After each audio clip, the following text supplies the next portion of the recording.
Claro, eso pasó porque el corto estaba pensado como una pieza única. No, cuando yo escribí el guión no pensaba luego hacer un largo. Lo que pasó fue que al final del rodaje sí que nos lanzamos a hacer el largo porque, por un lado, nos quedamos con muchas ganas de trabajar, de seguir trabajando juntas, que fue un disfrute, hito como una constatación de que Miriam es una actriz enorme, aunque yo ya la había dirigido en teatro y ya hemos trabajado juntas en teatro.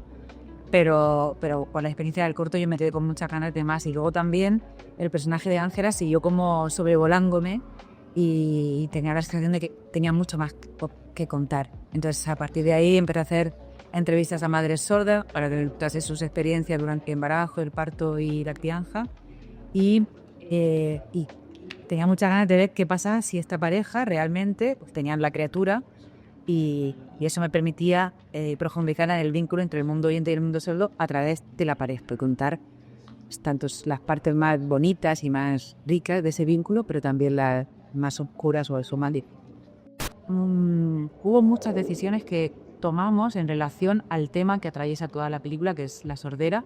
Una de ellas era que la lengua de signos siempre tenía que quedar dentro de cuadros, siempre tenía que entrar en plano. Entonces Gina Ferrer y yo, la directora de foto, estuvimos pensando mucho cómo hacerlo para que no fuese algo rígido y que fuese algo orgánico. Pero también pues temas como por ejemplo las personas sordas captan toda la experiencia vital a través de la mirada. Entonces decidimos no perder profundidad de campo. El tema de los colores también, de la luz de la película.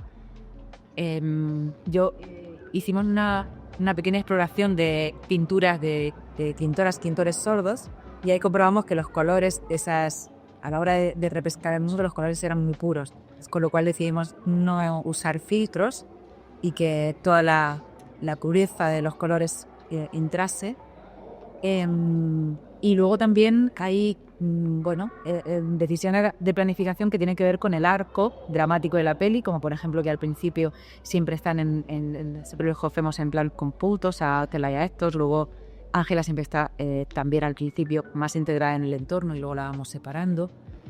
Y luego hay algo también que tanto cámara y sonido están ligados con el tema de cómo va cambiando el sonido y cómo al final hay toda una parte donde la planificación cambia por completo, de manera radical. Entonces, sí que, bueno, de alguna manera la sordera estaba atravesando a nivel de estilo, o esa era la idea, que atravesase a nivel de estilo toda la película. Y sobre todo que ese imperativo que nos fijamos de no perder nunca la accesibilidad para personas sordas y que la lengua del signo siempre estuviese en cámara y tener que renunciar a primeros planos o a planos de escucha, que no anquilosase toda la planificación. Entonces hay una cámara muy suave, pero que está muy viva viva en el sentido de que está muy cerca de ellos y tratamos siempre de grabar al servicio de Ángela y Héctor, al servicio de los actores para que no se sintiese nada rígido. Pues antes de empezar a rodar, pasamos mucho tiempo juntos, conviviendo, conociéndonos de verdad, contándonos nuestra historia, compartiéndonos la intimidad, hasta que de alguna manera se empezó a construir una intimidad propia entre nosotros. Entonces eso es lo que luego hemos aplicado ya en el rodaje. Sí, esa química que tiene que ver con una amistad, con mucho amor y con mucha admiración por el trabajo de la otra persona y así de manera natural pues, ha surgido. También para No mí, es fácil. no es fácil, pero también para mí, yo como actriz sorda, necesito primero dejar entrar dentro de mi intimidad a la otra persona y poderme meter en la suya para confiar. Porque por una cuestión de que no oigo, pues necesito que su mirada y la mía que me guíe. O sea, saber qué le está pasando a él para saber qué está pasando a mi alrededor cuando la comunicación no está en lengua de signos y no hay intérprete. Entonces, yo creo que ahí, pues, Ángela y Héctor, pues, funcionan porque también Miriam y Álvaro nos entendemos con las miradas. Sí, el tiempo fue clave, ¿no? Para que todo esto que cuenta Miriam se diera. Pues ese año de trabajo pues ha sido fundamental para que los personajes se vayan cociendo a fuego lento y poder trabajar con deleite en la pareja. Y guiados siempre con mucho cariño y arropados por Eva Libertad y que Eva además pues tuviera muy claro pues qué necesidades, ¿no? Teníamos para construir esa relación. Entonces tuvimos 3 días de trabajo intenso en mitad de ese año, ¿no? Para hacer una serie de ejercicios, improvisaciones y poder imaginar y construir el pasado de sus personajes, cómo se conocieron, qué les une, qué les separa, y fue muy interesante poder trabajar así. ¿Ensayasteis mucho esa secuencia de la discusión? ¿O optasteis un poco más por dejaros llevar? Ensayamos bastante las minutos de discusión. Me pedían mucho la secuencia. Era una secuencia que yo creo que por una parte os demandaba, como era un reto a nivel actoral, porque es una secuencia, y por otra parte también sabíamos que era una secuencia muy importante de la película, porque los personajes como que van viviendo su drama por separado y viviendo sus miedos por separado, y en ese momento es cuando que yo creo que estás esperando, como espectadora estás esperando que por favor y que ya se cuenten lo que está pasando. Entonces era una secuencia que yo creo que a las 3 nos parecía fuerte. Entonces yo recuerdo estar ensayándola, y sobre todo también porque ahí se aceleraba mucho el ritmo, y ahí Álvaro ya que Miriam asignaba muy rápido. Álvaro también con el tema, Héctor en ese momento estaba alterado, entonces tenía que asignar muy rápido, y le dedicamos bastante tiempo, sí. Por luego... Sí, como que de alguna forma ensayamos unos días, ¿no? La discusión, luego la dejábamos reposar y volvíamos a acudir a ella. Claro, incluso durante el rodaje, o sea, antes del rodaje, ensayábamos toda la película, incluyendo la discusión, pero después fue una escena que no dejamos de ensayar durante el rodaje. Sí. Como que encontrábamos los momentos para poder... Siempre la ensayamos en la casa, eso fue un lujo, pero luego ya con la película dentro, ¿no? Porque ya estábamos rodando, pues seguíamos acudiendo a ella para también quitarnos presión para el rodaje, ¿no? Como en el sentido de que fuéramos encontrándola, y lo bueno es que el texto está tan redondo que comprobamos muy pronto que nos llevaba a las emociones que requería la experiencia, ¿no? O sea, era un texto que ya te llevaba a transitar todo eso una y otra vez. Como que vimos claramente que era inagotable, ¿no? Esa discusión, porque siempre te traía más cosas. Si queréis digo yo mi parte como directora y ya... yo creo que es muy interesante lo que dice. Esa ambivalencia es muy neurótica y está a nivel social. O sea, por una parte tenemos que encajar en el mismo molde, y eso hace... Yo creo que en general genera sufrimiento de todo el mundo, el mandato de tener que encajar, pero hay personas o colectivos que todavía lo tienen más difícil. Son personas con diversidades funcionales, discapacidades, sordera. Creo que ahí ponerle conciencia a eso es muy importante, tanto de manera individual como social, pero es que además estar a vuelta de tuerca de que ahora mismo en este mundo, en este sistema, además tienes que ser único. Sí. Entonces eso es como... Creo que hay que cuestionar todo lo que sea un mandato, hay que cuestionarlo, y luego en relación a los personajes y a la relación con Ona, ahí os dejo que responda el vosotros. Pues...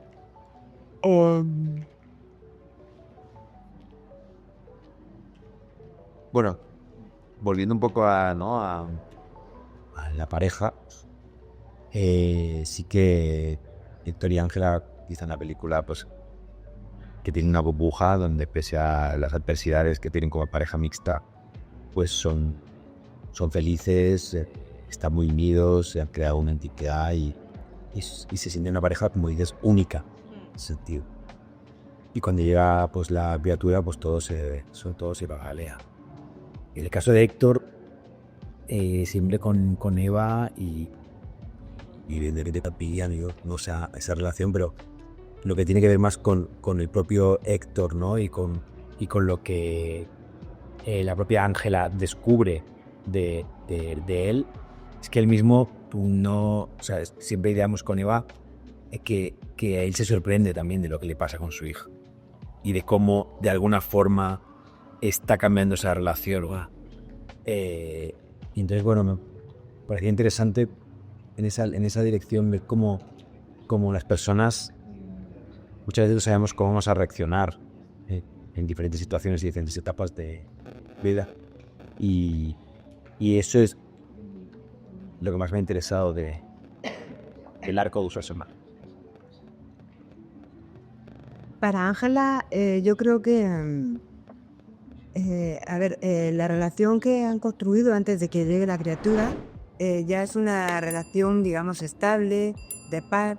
Ella puede respetar su identidad sorda, se comunican bien, está todo bien, pero cuando llega la criatura, pues es una mamá que quiere vincular. O sea, su necesidad es vincular. Y la sorpresa viene cuando se da cuenta de que, bueno, pues que Héctor,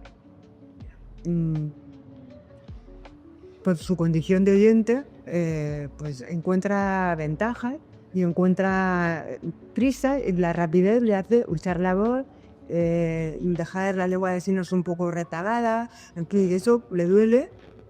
Y bueno, pues ahí es donde está la lucha, ¿no?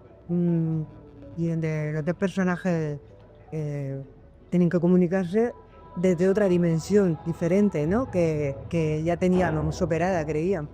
Entonces, bueno, pues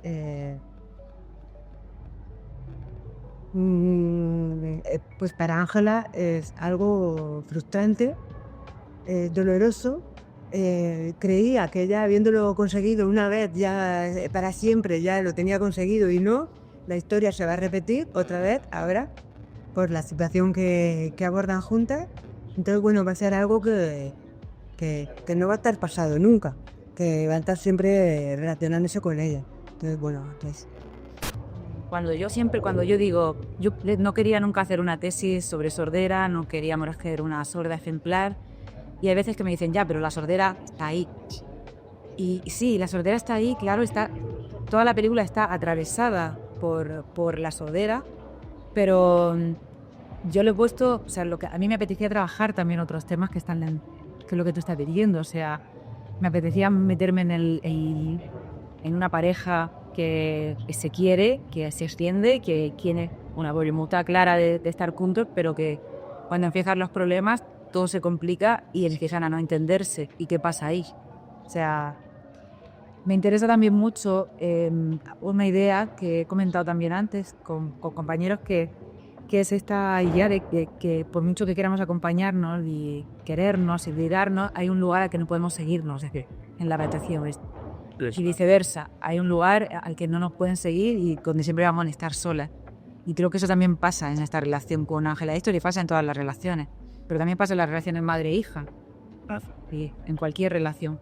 Entonces sí que me da la sensación de que con los personajes es sencillo sentirte cerca de cualquiera de los personajes, más allá de que seas sordo, seas oyente, o de que te identifiques con Ángela por su sordera o por su miedo a no vincular, o con Héctor por su miedo o por el miedo de Héctor a no estar siendo un buen acompañante de una persona sorda. En fin, que hay muchas maneras de recibir la película desde diferentes lugares, que tú en ese momento estés como más a flor de piel en unos aspectos, o no sé. Pues por mi parte ha sido muy sencillo, porque no está para nada la película basada en la vida de Miriam. Miriam no ha dado a luz ni ha sido madre. Yo hice entrevistas a madres sordas para documentarme.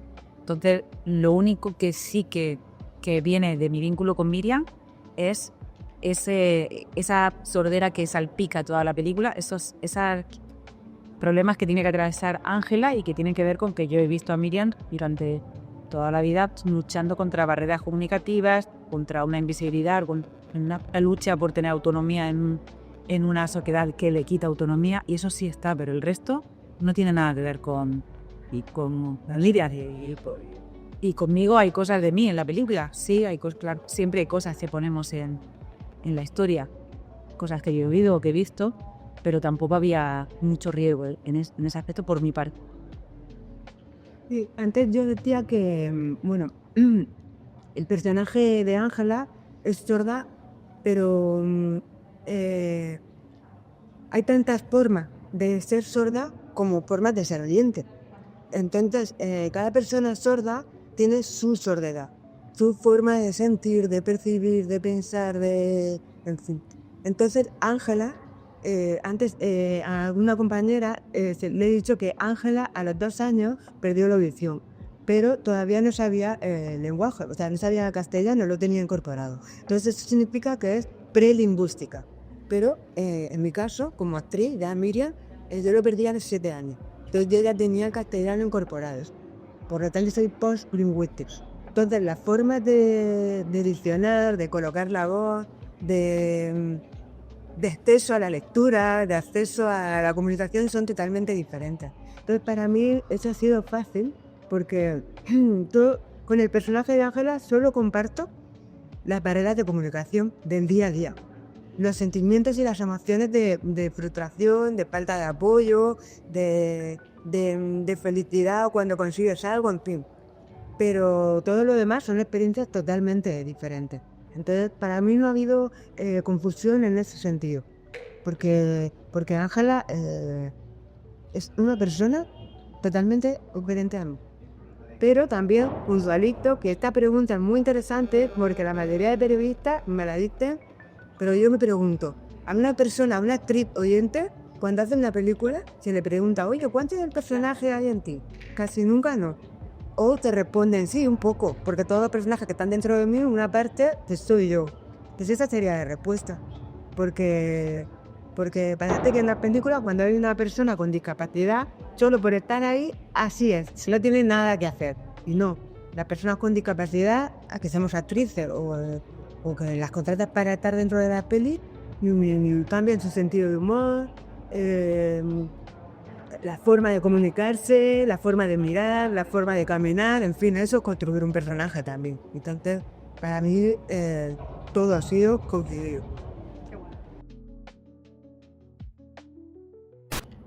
Ojalá que sí. Yo estoy muy preocupada por la violencia obstétrica y creo que ahí estamos incorporando que además de la violencia obstétrica que en general está pasando, además también está la comunicativa dentro. Pero sí, estamos visibilizando las dos. Y ojalá que esto tenga un impacto en el público y que las personas que trabajan en hospitales, que son enfermeras, cirujanas, pues tomen un poco de conciencia y poquito a poco vayamos cambiando la situación, porque se puede. Es una cuestión de empatía y de respeto y de derecho. Podemos cumplir el derecho. En el parto me pidieron, Álvaro y Miguel me pidieron no conocer al equipo médico. Era equipo médico real. Entonces lo que hicimos fue que yo ensayé con el equipo médico, por mi parte, que lié a una pareja amiga mía para que hiciesen de Ángela y Héctor, y entonces estuvimos ensayando y construyendo toda la secuencia en base al guión, que el guión, esa secuencia está construida en base a testimonio real de mujeres sordas. Entonces la ensayamos por un lado para que Miriam y Álvaro pudiesen llegar al momento del rodaje, al rodaje de esa secuencia, y pudiesen vivirlo de una manera, con lo más real posible, confiando en que eso les ayudase. Y luego con Miriam y Álvaro lo que hicimos sí que fue leer mucho la secuencia, que tuviesen claro cuáles eran los momentos, pero que no conociesen al equipo médico. Y el día del rodaje, pues nos juntamos con Kia, y todo fue bastante bien. Y rodamos 16 tomas, 16 tomas. O sea, por eso siempre que ese impacto, toda esa sorpresa funcionó en la primera toma. El siguiente ya es trabajo que hicieron. Pero también tuvimos la suerte de que teníamos un equipo médico entregadísimo, buenísimo, que es que yo lo veía y es que ahora que lo comentáis, pero es que les llevaban.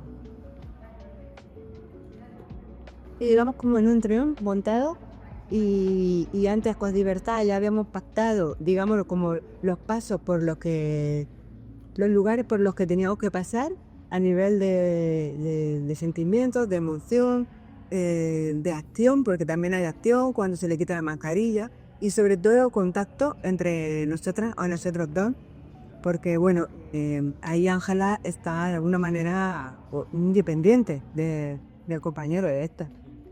Entonces, bueno, pues esto es lo que sabíamos y pues hubo que tirarse ahí a la piscina y poco a poco pues ir ajustando, cuando Libertad lo veía en el monitor, pues ir ajustándonos menos, más, aquí menos y así poco a poco como que hicimos una partitura, una coreografía. Sí, para mí fue también como me hicieron hablar de un tren. Yo sentí como una montaña rusa que para mí en realidad también, porque yo la veía como que, bueno, sentía como que se había convertido en una especie de canal, ¿no? Que estaba contando tantas situaciones y fotos de experiencias de las mujeres en esa situación. Yo no soy padre, yo nunca he vivido parto. Siento como que lo he vivido de alguna forma. Cada, porque sí que la dosis de realidad que había en la secuencia era enorme y también mi misión en el sentido de ir para acompañar, ¿no? O sea, Héctor acompañando a Ángela y que me sintiera de alguna forma porque me di cuenta en la propia secuencia de lo importante que era lo sensorial ahí, ¿no? Porque sí que son personajes que constantemente están en el campo visual uno del otro y se miran, pero aquí de alguna forma yo creo que el personaje de Ángela hay momentos donde esa mirada incluso se puede perder o no se pierde, pero es como más periférica y sí que siento como que el momento, ¿no? Yo estaba asignando con las dos manos y fue clave darme cuenta que no podía asignar con las dos, tenía que asignar con una porque una tenía que estar dando la mano. Y ahí como que siento como que realmente yo descubrí la secuencia y la situación en esa mano, ¿no? En esa mano que estaba asignando y la otra que estaba pues, sosteniendo. Y mi misión ahí era eso, que era sostener al personaje de Ángela y interpretar todo lo que estaba pasando simultáneamente como estaba pasando. De hecho, ¿os acordáis? Porque me estáis diciendo de que al principio de cada una de las tomas, cuando estaba yo dentro, a veces nos cogíamos los tres de las manos, luego cuando yo no estaba, ya siempre había un momento de amarcarse el uno al otro y mirarse a los ojos antes de empezar a rodarla así de toda. Entonces... Supongo que me vas a las cuestas un poco. Entonces... Yo te puedo decir que sí que ha pasado... Has dicho que no tienes... No tengo esa respuesta para decirte cómo ve la sociedad a los padres frente a las madres. Es una pregunta como muy amplia, como que no soy padre y entonces no tan de verdad no. Pero sí que hay algo muy curioso y es que ya pasaba en el guión, algunas asesorías de guión o algunos feedback de guión, me pasaba que me decían que Ángela corría el riesgo de caer mal, un personaje de Ángela, y yo decía, no, ¿cuál es el problema? No. A mí me gusta que haya personajes que en algún momento metan la gamba, si pide, hagan cosas mal y eso está muy bien, esa ambivalencia, porque es la vida misma, curtidamente. Y con Héctor lo que me decían es demasiado bueno. Y entonces yo decía, ¿qué está pasando aquí? Que cuando el personaje femenino es un poco... hace cosas que no son... soy una mujer que está aquí cuidando a mi criatura y cuidando, de repente es mala. Pero el personaje del hombre, cuando cuida, cuando empatiza, cuando está disponible emocionalmente, cuando tiene inteligencia emocional, de repente es como demasiado bueno.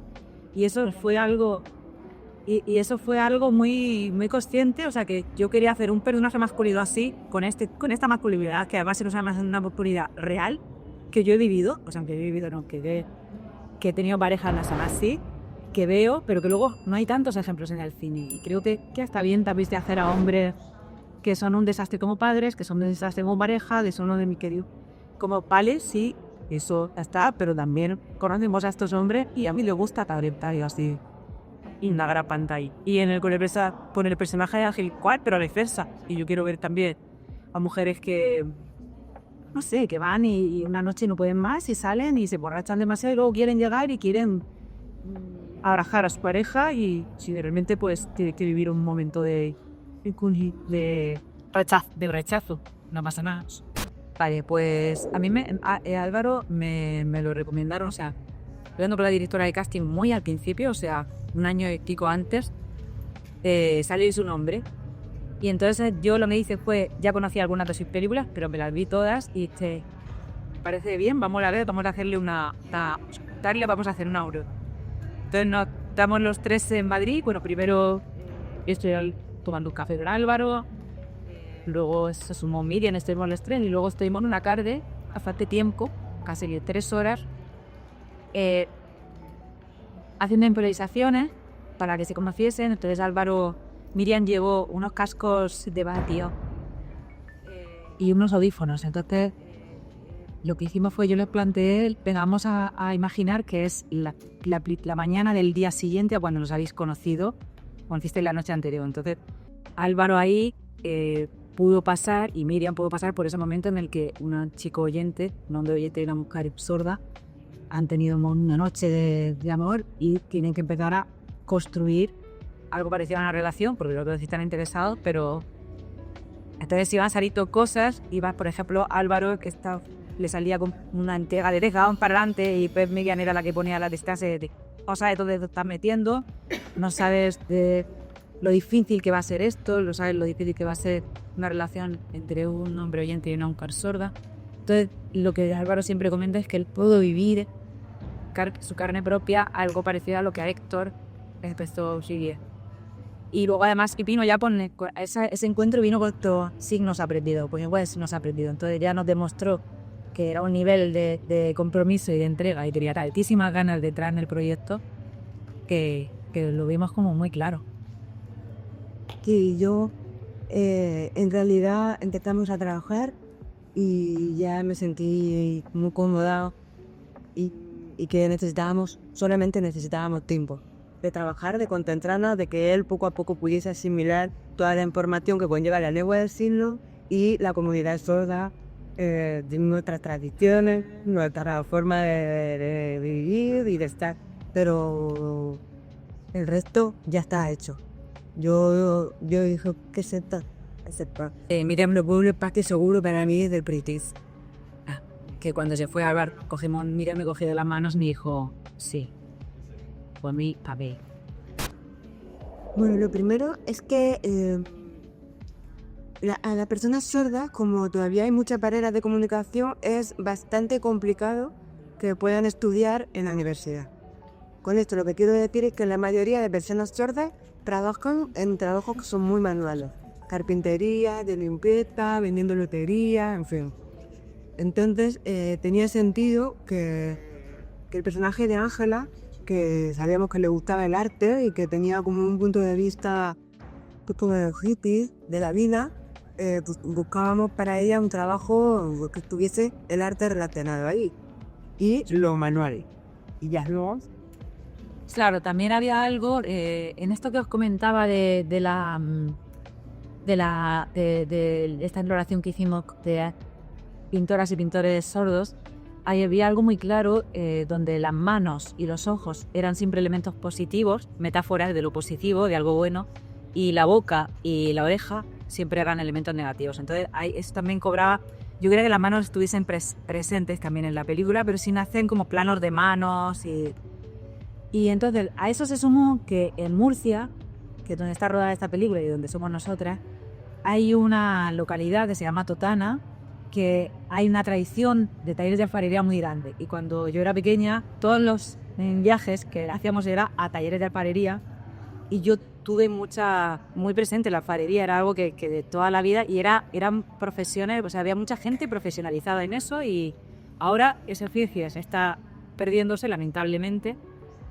Pero cuando yo dije, Ángela va a ser alfareras, pues un día se me fui a Totana y me recorrí varios talleres de alfarería hasta que di con con Pedro y con Inma Peroli, que Pedro de hecho al final lo liamos, y es Carlos, es ese alfarero que sale muy poquito, que lleva como, pues ese es el maestro alfarero de ese taller de alfarería, y me parece un sitio además hermosísimo, o sea, de una belleza que no había que hacer nada, o sea, de hecho, Inma y Pedro querían limpiar las paredes y le decían, no toquéis nada, es que esas pintitas que hay en la pared, estas cintas que caen que son atrapamoscas, tenía que estar como es un taller de alfarería normal. Así que así fue. Y a mí me facilitaron un taller de alfarería con Pedro y recibí como, creo que fueron 6 clases particulares y Pedro estaba pues enseñándome a todos los movimientos con las manos, no son inventados, eso es una práctica real así. Yo tenía que ir aprendiendo a mover las manos, coger las piezas, ponerlas en un sitio, relacionarme con el torno, todo eso está totalmente medido por un experto. Que luego no iba a ver la peli y iba a decir que sí o no. Seguro, y había que repetir a Teido todas las veces que él dijese, hasta que le pareciese que lo habíamos cuadrado. A ver, la codirección era en un contexto en el que estábamos en Murcia, pero somos una productora pequeñita, entonces también lo hacíamos casi todos juntas. Sorda, por ejemplo, ella fue codirectora y directora de foto, ¿sabes? Entonces ya en Mentiste Amanda trabajamos con otra directora de foto, con Lara Vilanova. Eso en Mentiste Amanda fue el corto de siguiente a Sorda que hicimos. Y ya en este largometraje era algo que por todo el vínculo con Miriam y cómo empecé a escribir el guión y demás, fue algo como que cayó también por su propio peso y porque además el volumen de trabajo de producción ya nos sobrepasaba. O sea, necesitábamos una figura tan plena que estuviese solamente centrada en esa. Pero al final hicimos ese reparto y yo me quedaba con guión y dirección y ella pasaba a la producción. Pero ha estado presente durante todo el proceso. O sea, iba a leer las diferentes versiones de guión, luego también en el codaje, por producción también se veía todos los cortes de la peli, o sea que seguro estaba ahí trabajando. Sí. Totalmente, me atraviesa, me emociona muchísimo. El corto lo conocí, bueno, justo en ese momento es cuando lo vi, o sea, como que me mandaron un dossier y ahí estaba el link del corto y como que lo vi todo a la vez, leí el tratamiento, vi el corto. Me encantó. Te deseaba mucho estar en Sí, pues le he contado que viniste ya con Mosconcio, no sé si quedamos Miguel y yo diciendo, pues que por mí no sea. mostró como un nivel de... Tenía ganas de empezar a trabajar ya todo lo que pudiera en el sequel. Fíjate, nunca nadie me había nombrado, o sea, así como la idea de realismo mágico. Si repaso todo lo que he hecho, la naturaleza, si no está aquí, eso sí que sé que necesito... Yo creo que yo necesito naturaleza y entonces en todo lo que imagino y lo que cuento hay mucha naturaleza y hay personas que interactúan y que se nutren de la naturaleza. Y esa extrañeza de la que hablas era un riesgo que estaba ahí para ese momento en el que el sonido da ese cambio y que, bueno, que yo tenía también con cierta, no duda, pero con cierto temor, pero muchas ganas de probar y ver cómo funcionaba eso. También de poner al público oyente en ese lugar, un lugar de esa especie, esa extrañeza. Que ahora hemos visto la película muy pocas veces en sala, lo hemos visto 2 veces por media en Málaga. Pero ese momento de que sonido pasa eso y estar escuchando todo lo que se mueve en la sala y esa sensación como es una sensación nueva que no hemos vivido, que no he vivido mucho en cines, de repente, que no quiero decir lo que pasa por si esto... Porque es viento, spoiler. Sí. Pero bueno, que también era bonito, que poner al público ya a vivir algo como más suele vivir en la soledad.